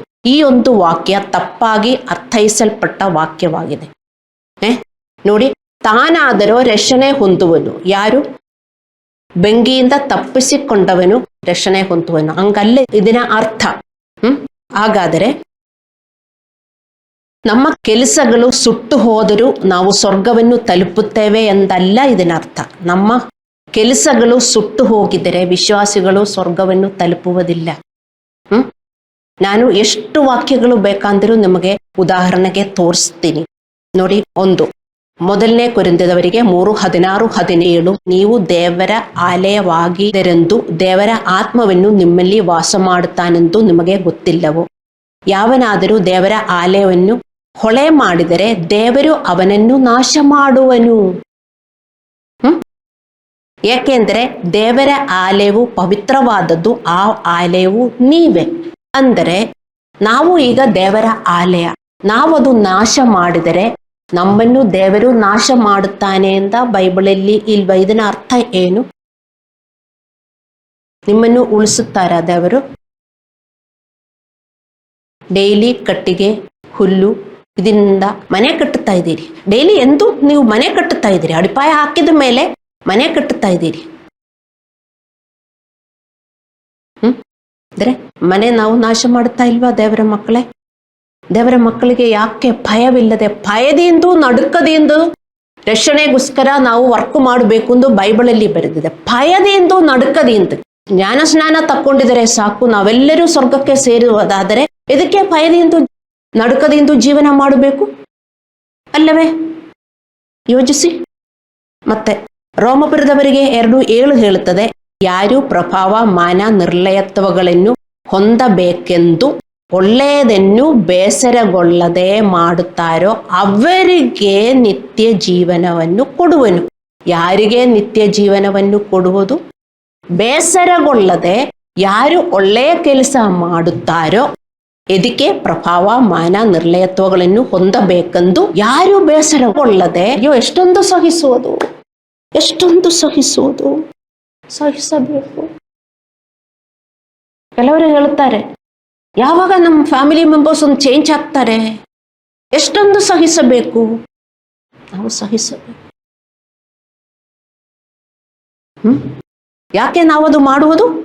ಒಳ್ಳೆಯದನ್ನು ಬೇಸರಗೊಳ್ಳದೆ ಯಾರು ಮಾಡುತ್ತಾರೋ ಅವರಿಗೆ ನಿತ್ಯ ಜೀವನ. ಯಾರ್ಯಾರು ಜ್ಞಾನ ಸ್ನಾನ ತಕ್ಕೊಂಡ ಅವರಿಗೆ ನಿತ್ಯ ಜೀವನ ಅಂತ ಇದರಲ್ಲಿ ಬರೆದಿದೆಯಾ? ಹಲ್ಲೆಲೂಯಾ. ಈಗ ನೀವು ಇದು ನೋಡಿ, ಇದರ ಅರ್ಥ, ತಾನಾದರೂ ರಕ್ಷಣೆ ಹೊಂದುವನು, ಆದರೆ ಬೆಂಕಿಯೊಳಗಿಂದ ತಪ್ಪಿಸಿಕೊಂಡವನ ಹಾಗಿರುವುದು. ಕರ್ಮಗಳು ಸುಟ್ಟು ಹೋದ ವಿಶ್ವಾಸಿಗಳ ಬಗ್ಗೆ ಅಲ್ಲ ಇದು ಮಾತನಾಡುವುದು. ಅವರು ಸ್ವರ್ಗವನ್ನು ತಲುಪುತ್ತಾರೆ ಎಂದು ಪೌಲನು ಹೇಳುತ್ತಿಲ್ಲ. ತಾನಾದರೋ ಎಂದರೆ, ತಾನಾದರೋ ರಕ್ಷಣೆ ಹೊಂದುವನು ಎಂದರೆ ತನ್ನ ಕೆಲಸ ಸುಟ್ಟು ಹೋದವನಲ್ಲ. ತಾನಾದರೋ ಅಂದರೆ ರಕ್ಷಿಸಲ್ಪಟ್ಟವನು, ಸ್ವರ್ಗವನ್ನು ತಲುಪುವನು. ಬೆಂಕಿಯನ್ನು ಶುದ್ಧೀಕರಿಸುವ ಮೂಲಕ ಮಾತ್ರ ರಕ್ಷಿಸಲ್ಪಡುತ್ತಾನೆ. ಬೆಂಕಿಯಿಂದ ಮಾತ್ರ ಶುದ್ಧೀಕರಿಸಿ ಶುದ್ಧೀಕರಿಸಿ ಶುದ್ಧೀಕರಿಸಿ ಶುದ್ಧೀಕರಿಸಿ ನೀರಿನಿಂದ ಸ್ನಾನ ಆಯಿತು. ಆಮೇಲೆ ನಮಗೆ ಪವಿತ್ರಾತ್ಮನಿಂದ ಸ್ನಾನ ಬೇಕು. ಎಷ್ಟು ವಿಶ್ವಾಸಿಗಳು ಪವಿತ್ರಾತ್ಮ ಸ್ನಾನದಿಂದ ಜೀವನ ಮಾಡುತ್ತಾರೆ ಎಂದು ಗೊತ್ತಿಲ್ಲ. ನಮಗೆ ಡೈಲಿ ಪವಿತ್ರಾತ್ಮನ ಶಕ್ತಿ ಬೇಕು. ಅಲ್ಲವೇ? ಎಷ್ಟು ವಿಶ್ವಾಸಿಗಳು ಪರಿಶುದ್ಧಾತ್ಮನೇ ನನ್ನನ್ನು ತುಂಬಿಸಿ ಇವತ್ತು ನನಗೆ ಜೀವನ ಮಾಡುವುದಕ್ಕೆ ಶಕ್ತಿ ಕೊಡಿ, ನಾನು ನನ್ನ ಪ್ರಲೋಭನೆಗಳಲ್ಲಿ ಬೀಳಬಾರದು ಪ್ರಾರ್ಥಿಸುತ್ತಾರಾ? ಹೇಳಿ. ನನಗೆ ಗೊತ್ತಿಲ್ಲ ನೀವು ಹೇಗೆ ಪ್ರಾರ್ಥಿಸುತ್ತೀರಿ ಅಂತ. ಬರೀ ಚರ್ಚಲ್ಲಿ ಬರುವಾಗ ಮಾತ್ರವಲ್ಲ, ಯಾವಾಗಲೂ ಡೈಲಿ ನಮಗೆ ಪರಿಶುದ್ಧಾತ್ಮನ ಸ್ನಾನ ಬೇಕು. ಮತ್ತೆ ಬೆಂಕಿಯ ಸ್ನಾನ ನಮ್ಮ ಆಯ್ಕೆ ಅಲ್ಲ, ದೇವರು ಕೊಡುತ್ತಾರೆ. ದೇವರು ಕೊಡುವುದು. ಒಂದು ಕಷ್ಟ ಬರುವುದು ನಮ್ಮ ಆಯ್ಕೆ ಅಲ್ಲ, ದೇವರು ಕೊಡುವುದು. ನಮಗೆ ಹೇಗೆ ಬಿಡುಗಡೆ ಬೇಕು ಅದರಿಂದ ನಾವು ದೇವರ ವಾಕ್ಯದ ಪ್ರಕಾರ ನಾವು ಹೋಗುವುದು. ಇದಕ್ಕೆ ದೇವರು ನಮ್ಮನ್ನು ಯೇಸು ಕ್ರಿಸ್ತನಲ್ಲಿ ಕರೆದಿರುವುದು. ಬರೀ ಜ್ಞಾನಸ್ನಾನ ತಕ್ಕೊಂಡು ಹಳೆಯ ಜೀವನ ಮುಂದುವರಿಸುವುದಕ್ಕಲ್ಲ, ಮತ್ತೆ ಬರೀ ಆಶೀರ್ವಾದಕ್ಕೋಸ್ಕರ ಪ್ರಾರ್ಥಿಸುವುದಕ್ಕಲ್ಲ ನಾವು ವಿಶ್ವಾಸಿಗಳಾಗಿ ಬಂದಿರುವುದು. ದೇವರ ಮಕ್ಕಳೇ, ಅರ್ಥ ಮಾಡಿಕೊಳ್ಳಿ. ತುಂಬ ಜನರು ಈ ವಾಕ್ಯಗಳೆಲ್ಲ ತಪ್ಪಾಗಿ ಅರ್ಥೈಸಿ ಅವರೇ ತಿಳ್ಕೊಳ್ತಾರೆ, ಹೌದು ನಾನು ಜ್ಞಾನ ಸ್ನಾನ ತಕ್ಕೊಂಡಿದೆ, ನನಗೆ ಅಡಿಪಾಯ ಇದ್ದರೆ ಸ್ವರ್ಗಕ್ಕೆ ಹೋಗ್ತಾರೆ ಅಂತ ಎಲ್ಲರೂ ತಿಳ್ಕೊಳ್ತಾರೆ. ಅಡಿಪಾಯದ ಮೇಲೆ ಯಾರು ಸ್ವರ್ಗಕ್ಕೆ ಹೋಗಲ್ಲ, ನಮಗೆ ಕಟ್ಟಡ ಬೇಕು. ಹಲ್ಲೆಲೂಯ.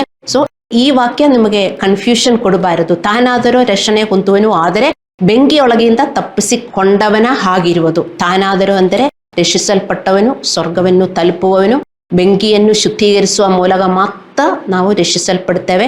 ಯಾಕೋಬನು 1:12 ಮತ್ತೊಂದು ಪುರಾವೆಯಾಗಿದೆ. ಈ ವಾಕ್ಯ ಹೇಳುತ್ತದೆ, ನಾವು ಜೀವನದ ಪ್ರತಿಯೊಂದು ಬೆಂಕಿಯ ಮೂಲಕ ಹೋಗಿ ಶುದ್ಧರಾಗಬೇಕು. ನಾವು ಈ ಜೀವನದ ಪ್ರತಿಯೊಂದು ಪರೀಕ್ಷೆಗಳಲ್ಲಿ ನಾವು ಉತ್ತೀರ್ಣರಾಗಬೇಕು. ಯಾಕೋಬನು 1:12. ಏನಾಗುತ್ತದೆ ವಿಶ್ವಾಸಿಗಳಿಗೆ ಅಂದರೆ, ಅವರು ಬೈಬಲ್ ಓದುವುದಿಲ್ಲ, ಅದು ಅಧ್ಯಯನ ಮಾಡುವುದಿಲ್ಲ. ಬೈಬಲ್ ಓದಿ ಅದೇ ನಿಮಗೆ ಜೀವನ ಕೊಡುವುದು. ದೇವರ ಮಕ್ಕಳೇ, ಅದೊಂದು ನಿಮಗೆ ಜನರಲ್ ನಾಲೆಡ್ಜ್ಗೆ ನೀವು ಓದುವುದಲ್ಲ, ಅದಿನ ಪ್ರಕಾರ ನಾವು ಜೀವನ ಮಾಡಬೇಕು. ಈ ವಾಕ್ಯಗಳೆಲ್ಲ ನೀವು ಅರ್ಥ ಮಾಡಿಕೊಳ್ಳಿ. ನಾವೆಲ್ಲ ಟೆಸ್ಟ್ಗಳು, ನಾವೆಲ್ಲ ಪರೀಕ್ಷೆಗಳು ನಾವು ಉತ್ತೀರ್ಣರಾಗಿದ್ದರೆ ಮಾತ್ರ ನಮಗೆ ಸ್ವರ್ಗಕ್ಕೆ ತಲುಪಕ್ಕಾಗತ್ತೆ. ಅದಕ್ಕೆ ನಮಗೆ ಬೈಬಲ್ ಹೇಳುತ್ತದೆ, ಭಯದಿಂದಲೂ ನಡುಕದಿಂದಲೂ ನಾವು ರಕ್ಷಣೆಗೋಸ್ಕರ ನಾವು ಕೆಲಸ ಮಾಡಬೇಕು ಅಂತ. ಪವಿತ್ರಾತ್ಮನ ಕೆಲಸಗಳಿಲ್ಲದೆ, ನಮ್ಮಲ್ಲಿ ಆತ್ಮದ ಫಲಗಳು ಬೆಳೆಯದೆ ನಾವು ಯಾರು ಆಶೀರ್ವದಿಸಲ್ಪಡುವುದಿಲ್ಲ ಅಥವಾ ಸ್ವರ್ಗವನ್ನು ತಲುಪುವುದಿಲ್ಲ ಎಂಬುದನ್ನು ದಯವಿಟ್ಟು ಅರ್ಥ ಮಾಡಿಕೊಳ್ಳಿ ವಿಶ್ವಾಸಿಗಳೇ. ಬರೀ ಪ್ರಾರ್ಥನೆಯಿಂದ ನಮಗೆ ಆಶೀರ್ವಾದ ಸಿಗುವುದಿಲ್ಲ. ಒಳ್ಳೆಯ ಕೆಲಸವನ್ನು ಮಾಡಬೇಕು. ಒಳ್ಳೆಯ ಕೆಲಸ ನಮಗೆ ಅನಿಸುವುದಿಲ್ಲ. ಎಷ್ಟು ಜನ ದೇವರ ಕೆಲಸ ಮಾಡ್ತೀರಿ? ನೀವೆಲ್ಲರೂ ದೇವರ ಕೆಲಸ ಮಾಡಿದ್ರೆ ಚರ್ಚಲ್ಲೆಲ್ಲ ಎಷ್ಟೊಂದು ಜನ ಬರ್ತಾರೆ ಗೊತ್ತಾ? ನೀವು ಯಾರು ಮಾಡಲ್ಲ. ನೀವೇನು ತಿಳ್ಕೊಳ್ತೀರಿ? ಪಾಸ್ಟರ್ನ ಕೆಲಸ ಮಾತ್ರ ದೇವರ ಕೆಲಸ ಮಾಡುವುದು ಅಂತ. ನೀವೆಲ್ಲರೂ ಅದು ಒಳ್ಳೆಯ ಕೆಲಸ. ನಾವು ಶತ್ರುಗಳು ಕೂಡ ಪ್ರೀತಿಸೋದು ನಮಗಾಗತ್ತಾ? ಇಲ್ಲ, ಅದು ಒಳ್ಳೆಯ ಕೆಲಸ. ಈ ಒಳ್ಳೆಯ ಕೆಲಸ ನಾವು ಮಾಡಿದರೆ ನಮಗೆ ಎಷ್ಟೊಂದು ಖುಷಿ ಆಗುತ್ತದೆ, ಸಮಾಧಾನ ಆಗುತ್ತದೆ, ಅದರಿಂದ ನಮಗೆ ಆರೋಗ್ಯ ಬರ್ತದೆ. ಇಲ್ಲದಿದ್ದರೆ ಖುಷಿ ಇಲ್ಲ, ಸಮಾಧಾನ ಇಲ್ಲ, ರೋಗಗಳು, ಕಷ್ಟಗಳು ಅಲ್ಲವೇ? ಅರ್ಥ ಮಾಡಿಕೊಳ್ಳಿ. ಆದ್ದರಿಂದ ನಾವು ಪ್ರತಿದಿನ ನಮ್ಮ ಆಧ್ಯಾತ್ಮಿಕ ಮನೆಯನ್ನು ಹೇಗೆ ನಿರ್ಮಿಸುತ್ತೀರಿ ಎಂಬುದರ ಮೇಲೆ ನೀವು ಜಾಗರೂಕರಾಗಿರಿ. ನಮ್ಮ ಕಣ್ಣುಗಳನ್ನು ಮುಚ್ಚಿ ಪ್ರಾರ್ಥನೆ ಮಾಡೋಣ.